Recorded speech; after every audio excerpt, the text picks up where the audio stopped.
warahmatullahi wabarakatuh.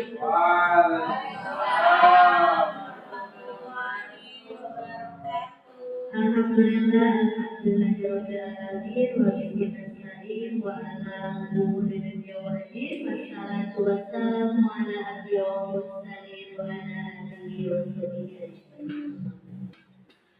Kepada yang terhormat Bapak Kepala Sekolah SMP Ibuan, juga rekan-rekan guru yang sudah berkenan hadir untuk acara program diseminasi budaya positif sebagai salah satu tugas aksi nyata untuk modul 1.4. Untuk memulai acara pada siang hari ini, kita buka dengan membaca basmalah bersama-sama. Bismillahirrahmanirrahim. Selanjutnya adalah sambutan dari Bapak Kepala Sekolah SMP kepada Bapak Yusuf Muhyiddin.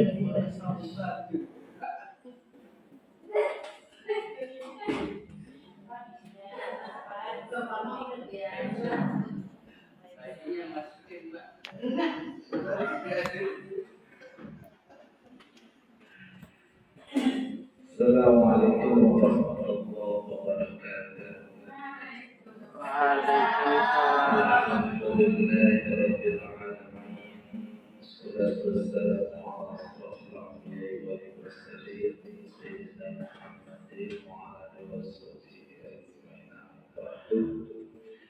Pertama, marilah kita mendengarkan berbagai syukur sementara alhamdulillah pada siang hari ini kita bisa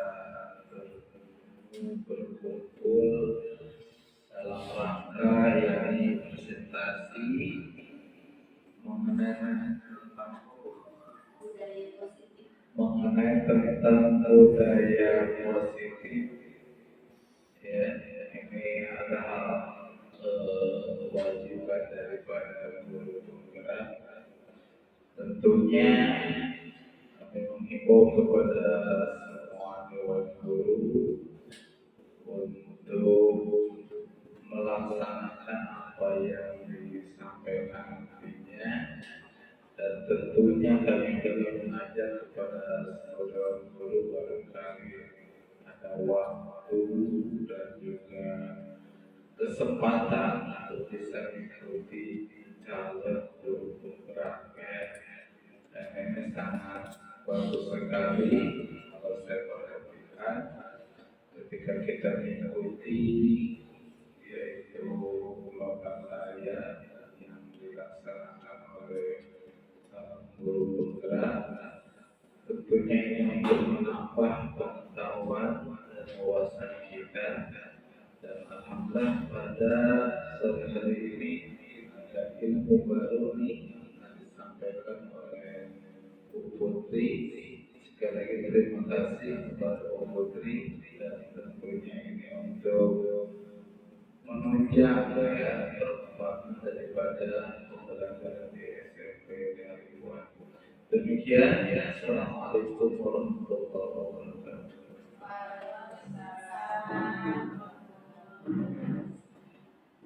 Terima kasih kepada kepala sekolah dan sebagainya. Baiklah Bapak Ibu, langsung saja. Adapun pada siang hari ini saya akan mempresentasikan tentang budaya positif, yaitu tentang disiplin positif dan nilai-nilai kebajikan. Kemudian ada namanya teori motivasi, hukuman, penghargaan, dan restitusi. Kemudian juga ada yang namanya keyakinan kelas, kebutuhan dasar manusia dan dunia berkualitas, serta restitusi 5 posisi kontrol. Selanjutnya yaitu ada namanya kita sebetulnya arah anak-anak kita adalah membentuk siswa yang berkarakter. Karakter itu mulai dari mana sih Bapak Ibu? Karakter itu dari keseharian, akhirnya dia merasa itu adalah suatu kebutuhan sehingga akan menimbulkan suatu budaya positif. Nah, budaya positif adalah nilai-nilai, keyakinan-keyakinan dan kebiasaan-kebiasaan di sekolah yang berpihak pada murid agar murid dapat berkembang menjadi pribadi yang kritis, penuh hormat dan bertanggung jawab. Dengan demikian, salah satu tanggung jawab seorang guru adalah bagaimana menciptakan suatu lingkungan positif yang terdiri dari warga sekolah yang saling mendukung, saling belajar, saling kerjasama sehingga tercipta kebiasaan-kebiasaan baik, dan kebiasaan-kebiasaan baik ini akan tumbuh menjadi karakter-karakter baik. Jadi mulai dari kebiasaan dulu. Kalau kita ngomong karakter, mau membentuk karakter, tapi kalau kita kebiasaan yang tidak ada, tidak mungkin akan menjadi sebuah karakter yang baik. Dan pada akhirnya karakter-karakter dari kebiasaan-kebiasaan ini akan membentuk sebuah budaya, yaitu disebut dengan budaya positif.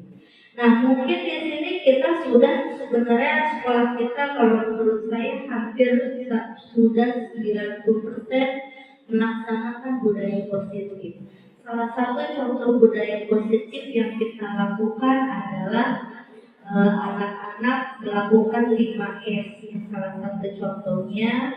Kemudian juga mungkin kita juga sering berdiskusi antara sama guru ya. Nah, diskusi ini juga bisa menyangkut tentang perkembangan peserta didik, juga tentang metode mengajar dan lain sebagainya. Juga melaksanakan rapat dan juga pelatihan. Kemudian kita juga membentuk karakter anak kita menjadi mandiri dan pemimpin masa depan dengan anak-anak kita. Contohnya adalah melakukan presentasi. Kemudian ini juga bagaimana salah satu budaya positif juga anak-anak bisa melakukan kebersihan ya. Dan juga tidak lupa sekolah itu jangan hanya kita selaku guru, siswa, tapi ada satu juga orang tua. Jangan sampai komunikasi kita terhadap orang tua juga tidak. Kenapa? Sebagus-bagusnya program, jika tidak kita komunikasikan dengan orang tua juga akan kurang Bapak dan Ibu. Dan juga jangan lupa kita juga harus melakukan kontrol, yaitu kita harus selalu mendiskusikan apa yang akan kita lakukan kepada Bapak pimpinan, itu Bapak Kepala Sekolah. Apapun program kita, semuanya kita harus laporkan kepada Kepala Sekolah untuk mencari solusi-solusi yang terbaik. Selanjutnya adalah teori kontrol menurut Dr. William Glaser, yaitu ilusi guru mengontrol murid. Jadi kita juga ada bagaimana cara kita mengontrol murid. Kemudian bahwa penguatan positif itu adalah efektif dan bermanfaat. Kemudian bahwa kritik dan membuat orang merasa bersalah dapat menguatkan karakter. Dan ilusi bahwa orang dewasa juga memiliki hak untuk memaksa. Nah, terkadang juga ada kita seperti memaksa itu. Nah, kemudian ini makna disiplin.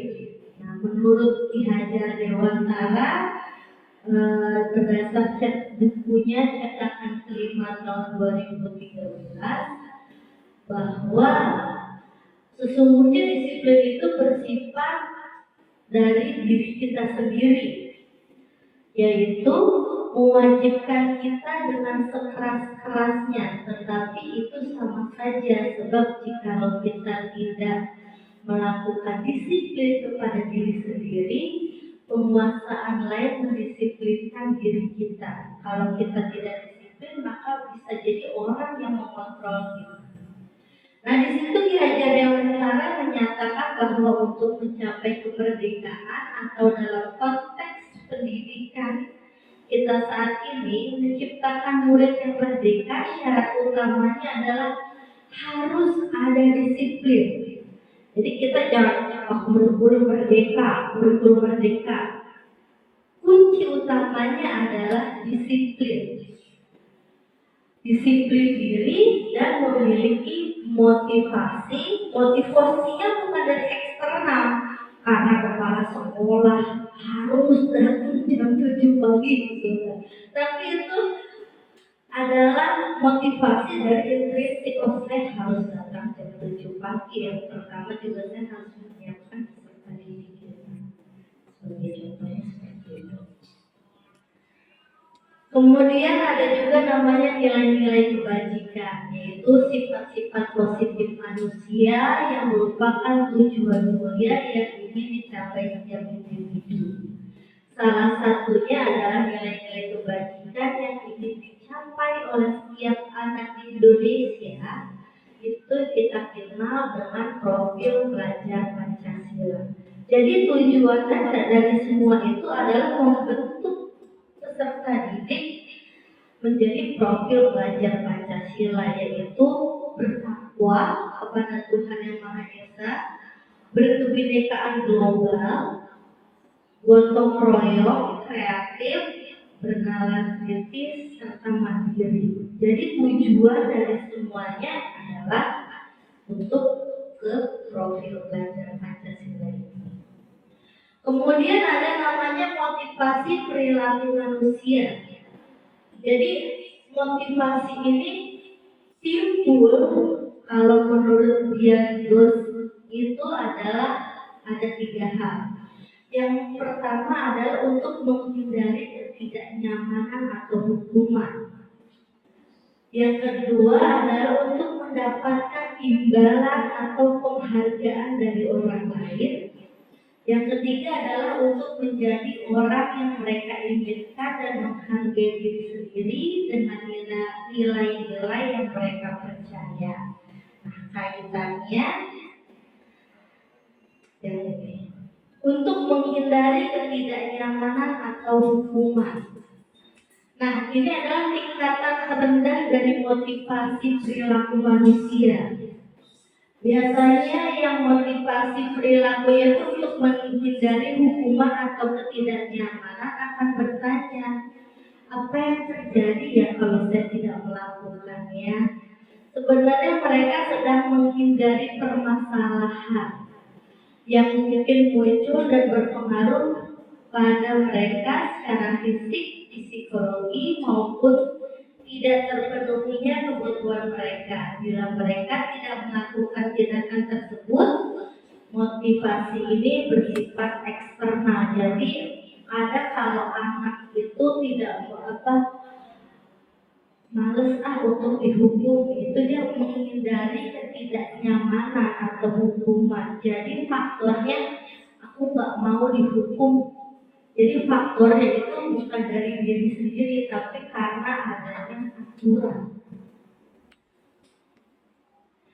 Ada lagi juga, ada beberapa siswa juga mau menaati peraturan karena untuk mendapatkan imbalan atau penghargaan dari orang lain. Nah, satu tingkatan di atas motivasi pertama karena takut males daripada dihukum panas-panasan. Ada lagi, oh iya kalau saya rajin begini, nanti saya akan dapat imbalan. Nah, untuk mendapat imbalan atau penghargaan dari orang lain, di sini adalah motivasinya apa? Mereka melakukan sebuah tindakan untuk mendapatkan pujian dari orang lain yang menurut mereka penting dan mereka letakkan dalam dunia berkualitas mereka. Jadi hanya di angan-angan mereka. Kemudian mereka juga melakukan sesuatu untuk mendapatkan hadiah, pengakuan atau imbalan. Motivasi ini juga sifatnya eksternal, jadi bukan karena diri sendiri, karena hanya ingin mendapat pujian atau mendapat imbalan. Nah, yang baik itu seperti apa? Untuk menjadi orang yang mereka inginkan itu, kalau saya berbuat baik berarti saya tuh menghargai diri saya sendiri dengan nilai-nilai yang mereka percaya. Jadi orang dengan motivasi ini akan bertanya, kalau saya begini, apabila saya melakukannya akan berdampak seperti apa? Nah, nilai-nilai yang mereka yakini dan hargai ini mereka lakukan karena mereka ingin menjadi orang yang melakukan nilai-nilai yang mereka yakini tersebut. Jadi sifatnya dari diri dalam sendiri. Ini adalah motivasi yang akan membuat seseorang memiliki disiplin positif. Karena motivasi berperilaku bersifatnya dari dalam dirinya. Nah, jadi penghargaan ini unik Bapak Ibu. Ketika saya ada di ruang kolaborasi ini, ada bahasa didukung oleh penghargaan. Jadi penghargaan itu sifatnya bisa menjadi positif, bisa menjadi negatif. Pengaruh jangka pendek dan jangka panjang dari penghargaan. Yang pertama, penghargaan memang efektif ya jika menginginkan sesuatu yang kita inginkan dalam jangka waktu pendek. Nah, jika menggunakan penghargaan lagi dan lagi, jadi anak hanya termotivasi untuk mendapatkan hadiah. Akhirnya kehilangan motivasi dari dalam diri saya. Nah, jika kita mendapatkan penghargaan untuk melakukan sesuatu yang baik, maka selain kita senantiasa berharap mendapatkan penghargaan tersebut lagi dan lagi, kita pun menjadi tidak menyadari tindakan baik yang kita lakukan. Jadi kita tidak tahu bahwa tindakan itu baik atau tidak. Jadi hanya berharap kepada suatu hadiah atau penghargaan.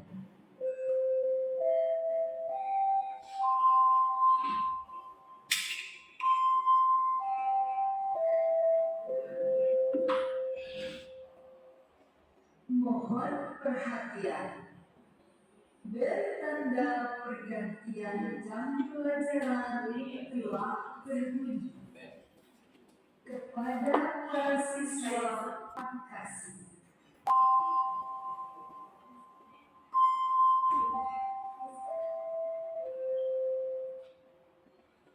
Oke Bapak Ibu, penghargaan itu tidak efektif ternyata.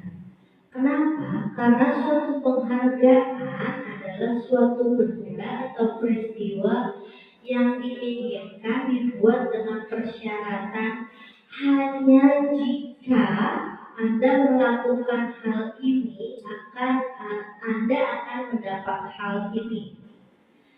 Jika saya mengharapkan suatu penghargaan dan tidak mendapatkan, maka biasanya kita akan berkecil hati karena notabene kita hanya mengharapkan sesuatu itu. Jika sesuatu itu tidak kita dapatkan, maka timbulnya adalah rasa kecewa. Mengapa ini disebut penghargaan itu tidak efektif? Jika kita memberikan sesuatu penghargaan untuk melakukan sesuatu, maka kita harus terus-menerus memberikan penghargaan itu terus gitu. Nah, orang yang berusaha berhenti, contohnya adalah orang yang berusaha berhenti merokok atau berusaha diet. Jika hanya dikasih hadiah, mereka tidak termotivasi. Namun kalau memang niatnya dari dalam, saya mau berhenti merokok untuk kesehatan, saya mau diet untuk kesehatan. Nah, ini insya Allah akan bekerja. Kenapa? Karena motivasinya ada dalam diri. Penghargaan ini menghukum, misalnya dalam sistem ranking. Nah, ternyata sistem ranking ini tuh termasuk penghargaan yang menghukum. Ketika dalam sistem ranking, mereka yang mendapatkan ranking kedua akan merasa paling dihukum. Kenapa? Karena dia harapan dia ranking 1, belajar sudah sangat optimal. Tapi ternyata hasilnya adalah dia ranking 2. Salahkah dia? Tidak sebetulnya. Karena itulah kenapa ketika ada penghargaan akhirnya jadi menghukum. Harusnya kan belajar itu adalah memang tanggung jawab saya sebagai seorang pelajar. Hasilnya nanti kita lihat saja.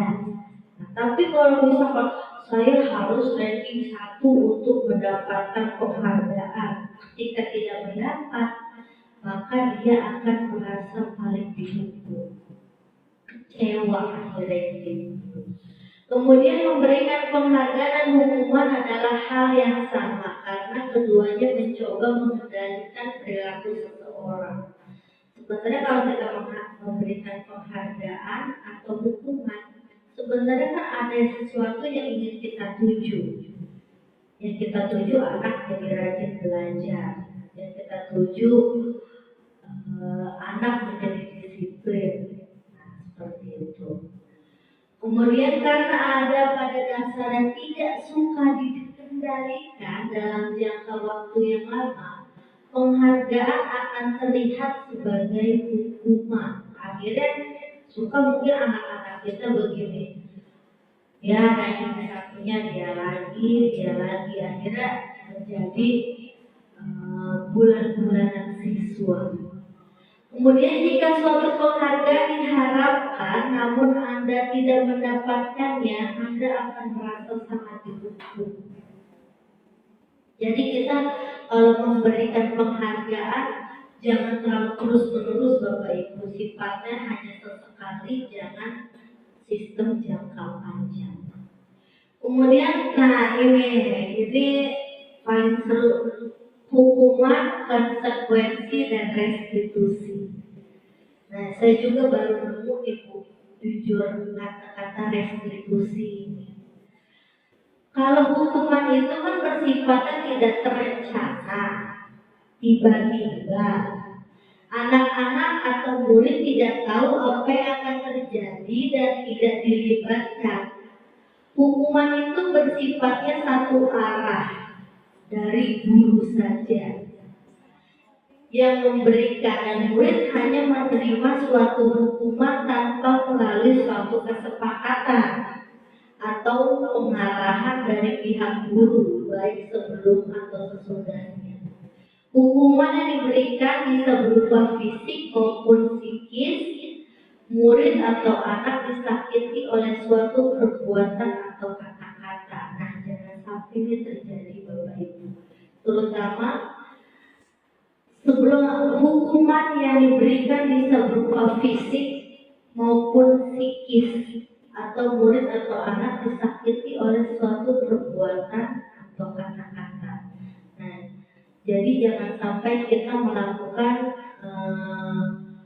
hukuman berupa fisik, yaitu mungkin dengan secara tangan atau juga dengan verbal, kata-kata. Jangan sampai. Kemudian ada namanya kalau konsekuensi. Nah, kalau konsekuensi ini sudah terencana, sudah kita rencanakan. Itu sudah disepakati, sudah dibahas, dan sudah disetujui oleh murid dan guru. Umumnya bentuk-bentuk konsekuensi ini dibuat oleh pihak guru atau sekolah, dan murid sudah mengetahui sebelumnya. Konsekuensi akan diterima bila ada pelanggaran. Konsekuensi murid tetap dibuat tidak nyaman untuk jangka waktu pendek. Konsekuensi biasanya diberikan berdasarkan suatu data yang umumnya dapat diukur. Kayak peraturan itu sebenarnya bentuknya konsekuensi, apalagi sudah kita sepakati di awal tahun. Ada lagi namanya ini yang menarik, saya baru belajar juga, namanya restitusi. Restitusi ini adalah sebuah cara menanamkan disiplin positif pada murid. Restitusi bukan untuk menebus kesalahan, namun untuk belajar dari kesalahan. Tujuannya adalah untuk memperbaiki hubungan. Kalau kita kaitkan dengan kalau kata Ki Hajar Dewantara, peserta didik kita itu ibaratnya adalah benih. Kita adalah petani. Kita tidak bisa mau benih-benih ini, benihnya cabai. Kita maunya jadi pisang contohnya. Tidak mungkin terjadi. Tapi kita membuat benih cabai ini menjadi cabai yang berkualitas. Nah, jadi kita jangan arah kepada hasilnya harus A, tapi kita nilai adalah prosesnya Bapak Ibu. Nah, prosesnya dengan apa? Keyakinan kelas, ya, atau kesepakatan kelas. Mungkin Bapak dan Ibu sering lihat di TikTok. Kita buat kesepakatan kelas. Nah, kesepakatan kelas ini bisa kita buat pada saat tahun ajaran baru. Contohnya saya guru bahasa Inggris. Oke anak-anak, kita bikin kesepakatan nih. Kesepakatan kelas. Apa nih? Kalau pelajaran Ibu, kira-kira kamu maunya apa? 1, Bu nggak boleh ngobrol. Kita catat ya bersama-sama ya. Itu jangan dari kita, tapi dari siswa. Tidak boleh ngobrol. Nomor 2, tidak boleh mencontek Bu. Tidak boleh mencontek. Yang ketiga, kalau tidak mau bahasa Inggris, denda Bu 500 rupiah. Kita tulis, kita buat sebanyak-banyaknya kesepakatan, tapi jangan dari ibu, biar dari anak-anak saja buat kesepakatannya. Nanti enaknya nih kalau kesepakatan kelas, jika anak namanya anak ya Bapak dan Ibu keluar dari aturan atau kesepakatan, kita tinggal bilang, Nak, kamu ingat nggak kesepakatan kita dulu apa? Iya. Kalau begini berarti sebaiknya bagaimana ya? Nah, seperti itu. Jadi ketika awal tahun ajaran baru, sebaiknya kita buat kesepakatan.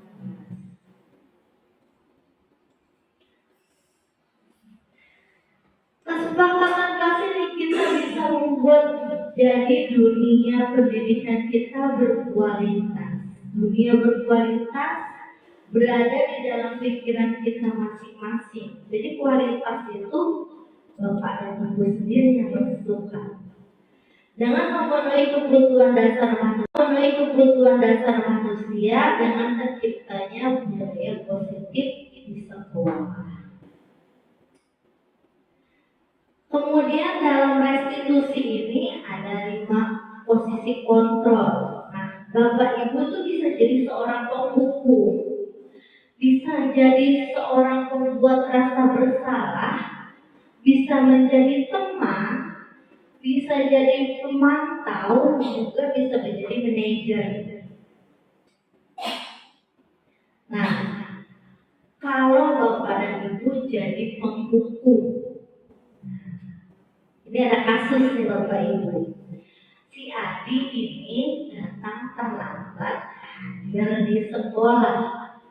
Kalau ibu dan bapak memiliki karakter penghukum, jadi contohnya begini, patuhi aturan saya atau awas ya kamu. Nah, itu nggak boleh terjadi Bapak Ibu.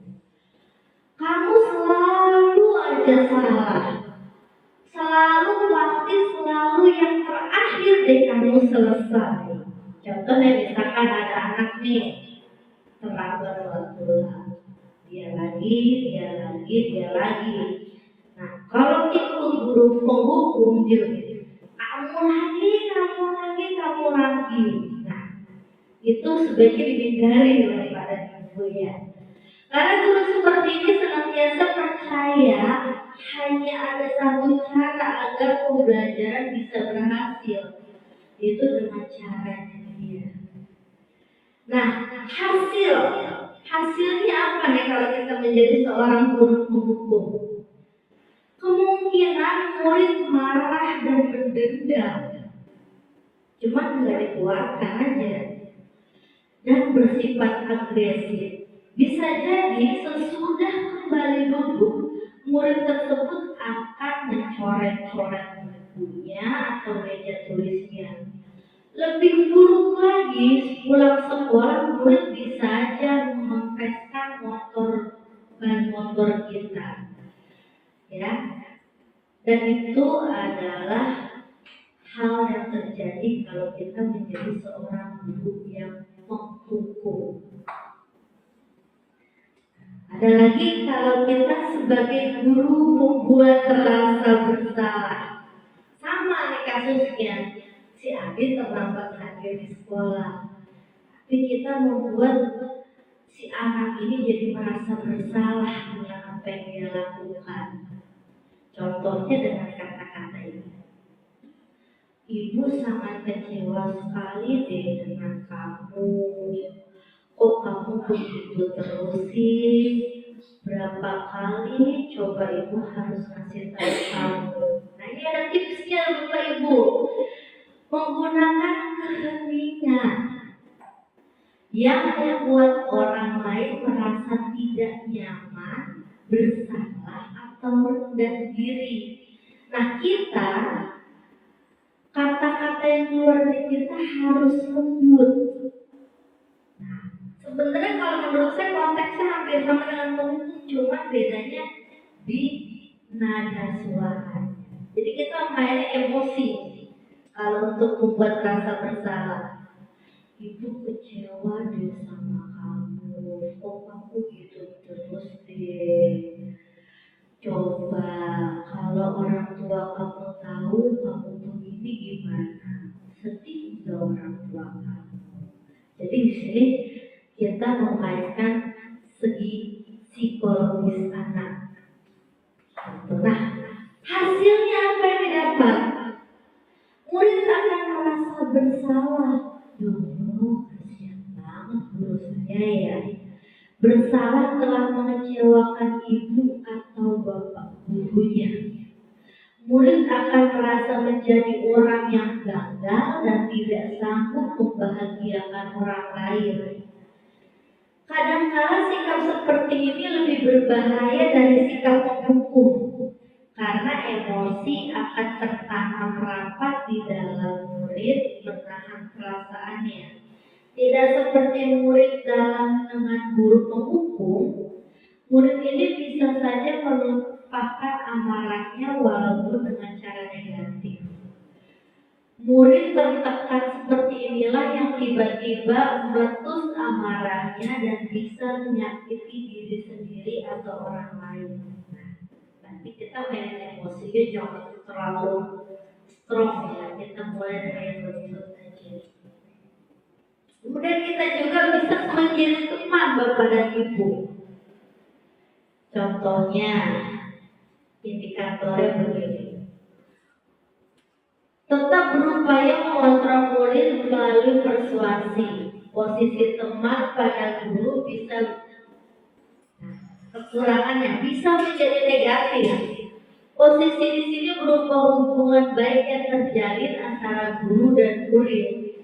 Guru di posisi teman menggunakan hubungan baik dan humor untuk mempengaruhi seseorang. Contohnya, ayo bantuin ibu ya, kamu jangan nakal dulu, bantuin ibu dong, jangan kayak gitu terus. Jadi menjalin hubungan sebagai seorang teman. Tapi ada negatifnya Bapak dan Ibu. Negatifnya, positifnya murid akan merasa senang dan akrab, ya. Namun di sisi negatifnya murid menjadi tergantung pada guru tersebut. Kalau ada masalah, dia merasa bisa mengandalkan guru tersebut. Contoh, udah tenang sama Bu Putri, CS. Nah, jadi anak menganggap Putri itu bisa diatur seperti itu. Akibat lainnya dari posisi teman ini hanya akan berbuat sesuatu bila yang menyuruh adalah guru tersebut. Jadi dia hanya patuh itu saja. Dan belum tentu berlaku yang sama dengan guru atau orang lain. Jadi contohnya, Bu Putri, saya tanya sama Bu Putri ini soalan cincai lah. Harus kalau guru ini dia nggak bisa cincai. Jadi dia hanya dekat hanya dengan guru tersebut. Itu kekurangannya kalau guru menjadi seorang teman. Ada lagi sebagai pemantau. Memantau ini berarti kita hanya mengawasi. Kita bertanggung jawab atas perilaku orang-orang yang kita awasi. Nah, contohnya adalah coba kita persuasifnya mana? Aturannya apa? Apa yang telah kamu lakukan? Sanksinya apa kalau kamu melakukan itu? Konsekuensinya apa? Nah, hasilnya yang didapat adalah murid memahami konsekuensi yang harus dijalankan karena telah melanggar salah satu peraturan sekolah. Guru tidak menunjukkan suatu emosi yang berlebihan, menjadi marah atau membuat rasa bersalah. Murid tetap dibuat tidak nyaman, yaitu dengan harus tinggal di kelas pada waktu jam istirahat dan mengerjakan tugas. Guru tetap harus memantau murid pada saat mengerjakan tugas di jam lain. Contoh, si anak ini nggak ngerjain PR. Oke, kamu kan nggak ngerjain PR. Nah, jam istirahat ini kamu gunakan ya untuk kerjain PR ibu 1 sampai 10. Nah, ini adalah salah satu guru pemantau. Ada lagi, mungkin kalau kita di level SMP ini sifatnya sudah manajer. Sama kasusnya datang terlambat. Namun kita membuat anak berpikir di sini. Contohnya, coba apa yang anak dipanggil, kita ajak ngobrol dulu, bagaimana kabar kamu, terus kenapa sih kamu ibu panggil. Nah, kamu tahu nggak kesepakatan kelas kita apa? Yang kamu lakukan itu benar apa tidak? Jadi jangan sampai kita yang memberitahu kesalahannya. Anak yang mencari tahu apa salahnya, dan anak juga yang memberikan solusi dari permasalahannya. Bisa jadi dalam praktik penerapan disiplin sehari-hari ini kita akan kembali ke posisi teman atau pemantau. Nggak apa-apa ibu, kita jadi teman dulu. Kalau kita nggak jadi teman, bagaimana anak mau terbuka sama kita? Kita jadi posisi teman dulu, kemudian kita pantau. Nah, karena murid yang kita tangani belum siap diajak berdiskusi atau diundang melalui restitusi, namun perlu sadari tujuan akhir dari posisi kontrol seorang guru adalah pencapaian posisi manajer, di mana murid dapat menjadi pribadi yang mandiri, merdeka, dan bertanggung jawab. Jadi biarkanlah anak tahu apa kesalahannya. Hasil, bagaimana perasaan murid dari contohnya? Adi, apakah kamu mengetahui jam berapa sekolah dimulai? Tahu. kamu jam 7. Wah, kamu terlambat nih. Kira-kira bagaimana kamu akan memperbaiki masalah ini? Saya bisa menanyakan teman saya, Pak, untuk mengerjakan tugas yang ketiga. Baik, tidak apa. Hadir, saya bisa hadir tepat waktu. Baik, saya hadir usaha kamu untuk memperbaiki diri. Jangan lupa solusi ya Bapak Ibu, dan solusi itu dihadirkan oleh siswa. Nah, dalam segitiga restitusi itu ada yang awalnya kita menstabilkan identitas dulu. Itu kita akan melakukan hal-hal terbaik yang bisa kita lakukan. Kemudian kita validasi nih tindakannya. Semua perilaku itu harus memiliki alasan. Kamu terlambat pasti ada alasannya. Kamu nggak sholat duha dulu, malah nanti dulu, alasannya apa? Nah, kira-kira solusinya apa tuh? Nah, seperti itu Bapak dan Ibu. Kemudian menanyakan keyakinan. Kamu sudah melanggar kesepakatan kan? Kemudian motivasi. Kita harus selalu memotivasi siswa kita agar tumbuhnya motivasi internal dari dalam diri. Nah, ini saya ada contoh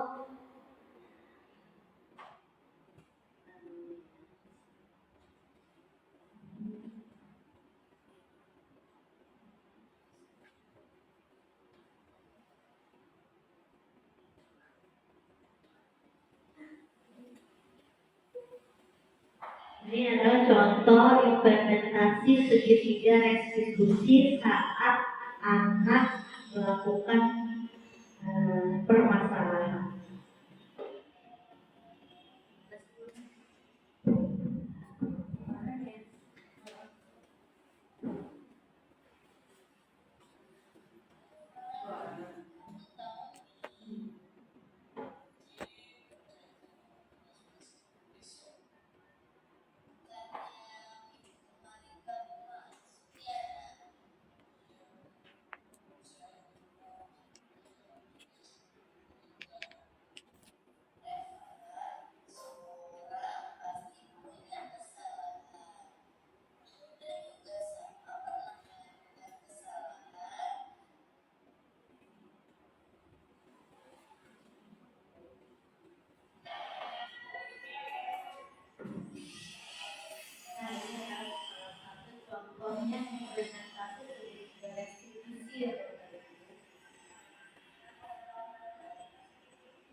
itu adalah salah satu implementasi dari segitiga restitusi. Jadi kita bisa panggil anaknya dulu, kita stabilkan dulu emosinya, kita tanya bisa kabarnya bagaimana. Nah, kita tanya nih, kamu tahu nggak nih kira-kira kenapa sih ibu panggil? Kita bisa jadi teman. Kita jadi teman dulu, karena kalau kita langsung galak-galak, anak udah ketakutan. Kenapa sih kamu telat nak? Gini bu. Kalau itu kira-kira perbuatannya berapa nggak sih?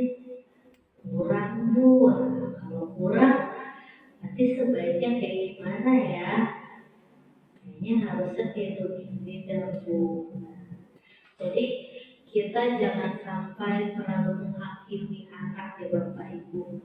Karena untuk menghindari mental anak ya, healthy mental anak. Bapak dan Ibu, mungkin itu saja yang dapat saya sampaikan tentang budaya positif. Kurang lebihnya Bapak dan Ibu mohon maaf. Mungkin maka Bapak Ibu ada sedikit sesi tanya jawab, mungkin dari Bapak dan Ibu sekalian ada yang sharing ya. Saya juga belum tentu benar, belum tentu tahu benar gitu ya. Mungkin ini kita sharing aja. Maka Bapak Ibu kalau ada yang mau bertanya silakan. Enggak.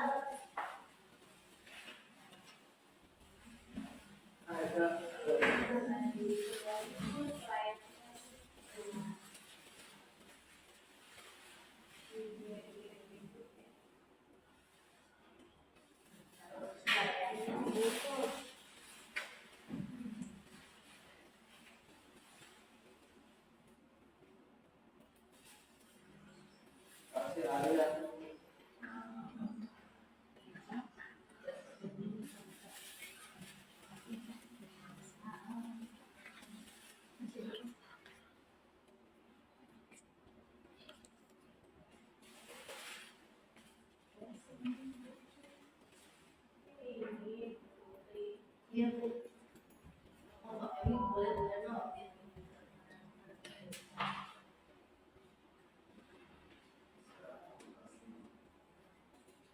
Ya, baik. Assalamualaikum warahmatullahi wabarakatuh.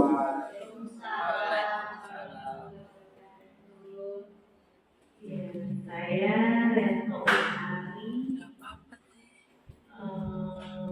selaku guru pelajaran Indonesia. Mungkin pemaparan dari Bu Putri ya, ilmu yang sangat bermanfaat sekali bagi kita semua ya teman-teman, karena memang anak-anak saat ini sangat berbeda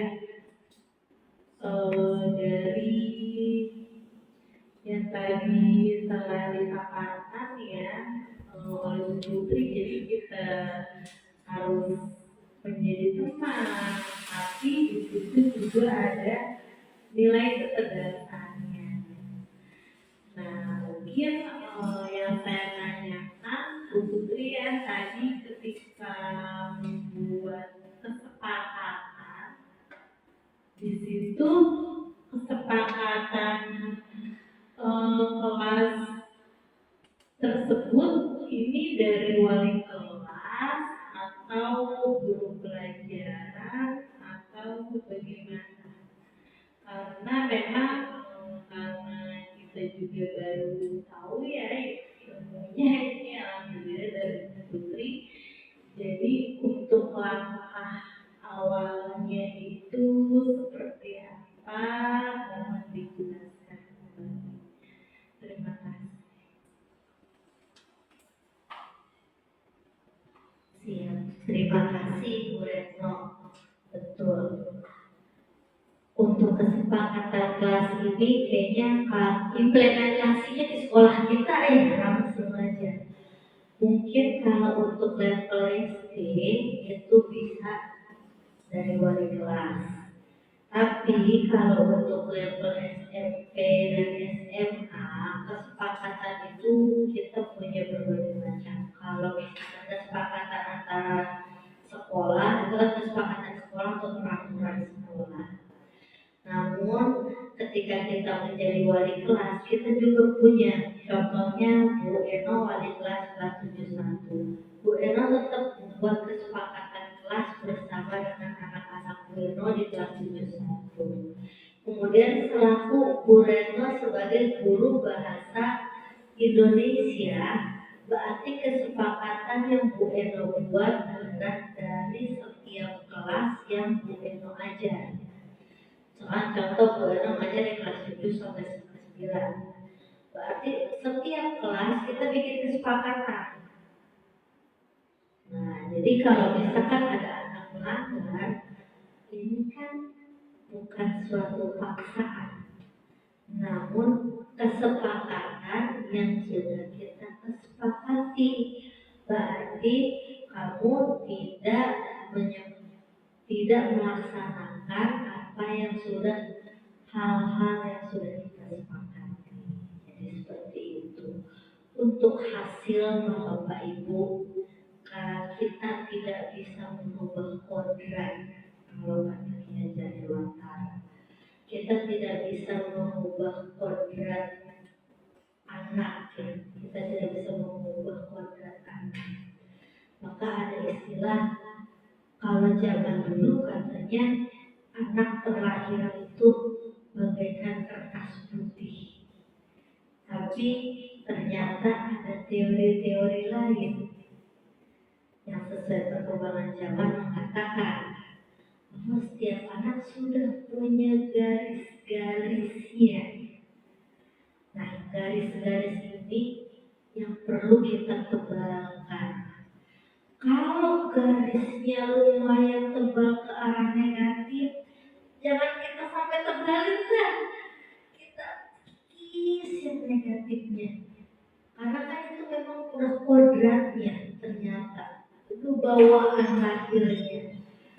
Kita tebalkan untuk ke hal-hal segi positifnya saja. Seperti itu. Untuk hasil kita doain aja anak kita semoga menjadi anak yang soleh-solehah baik. Nah, gitu.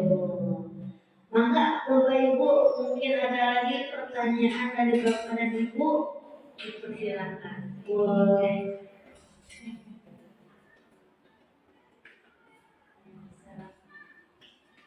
Assalamualaikum warahmatullahi wabarakatuh.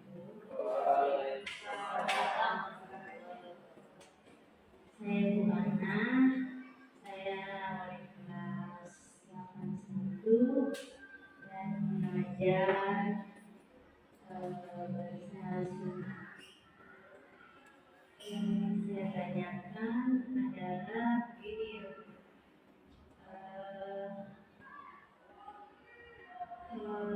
kita sudah membuat kesepakatan,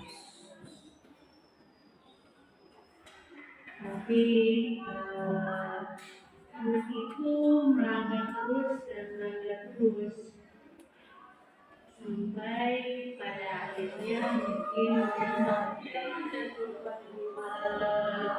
dari menjadi teman sampai akhirnya keluar kata taring nyerah gitu. Itu gimana menurut Andi? Apakah itu wajar saja atau saya harus bagaimana? Saja begitu, terima kasih. Terima kasih Bu Ana.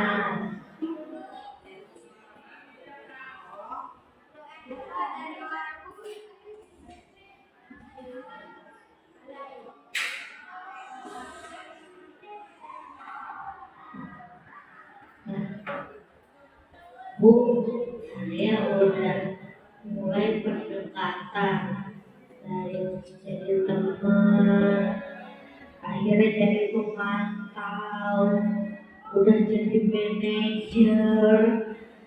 tapi anaknya masih terus saja begitu.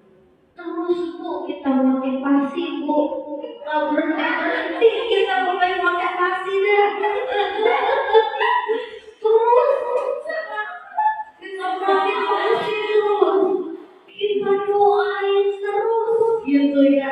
Siapa tahu nih, mungkin di SMP nih, levelnya masih SMP nih, perubahannya masih 0,05%. Karena udah sudah dimotivasi sama kita ya. Nanti kan anak ada perkembangan usia, dia ketemu rekan-rekan baru, berkembangnya usia, pemikirannya menjadi lebih matang.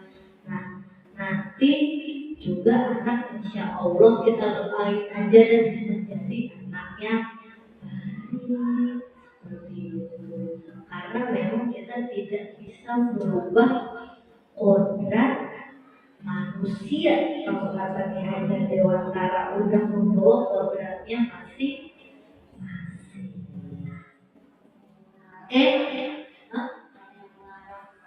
Iya, tugas kita hanya satu, fasilitator, mengarahkan. Kita tidak bisa mencetak anak kepada ibu.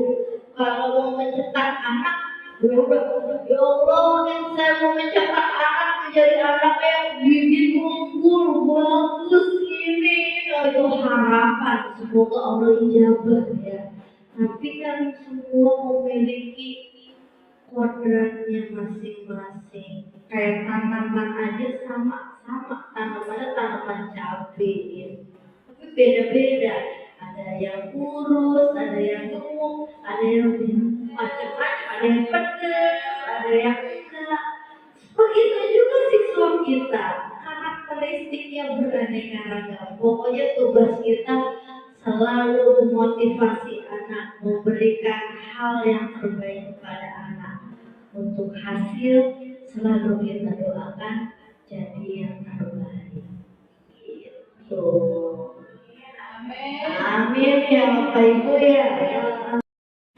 Terima kasih kepada Bapak dan Ibu yang sudah menghadiri acara diseminasi budaya positif. Kurang lebihnya mohon maaf jika datang baik itu dari Allah Subhanahu wa Ta'ala, yang kurang datang dari saya. Untuk menutup acara kita pada siang hari ini, kita membaca hamdalah bersama-sama. Alhamdulillahirabbil alamin. Wabillahi taufiq wal hidayah. Wassalamualaikum warahmatullahi wabarakatuh. Waalaikumsalam.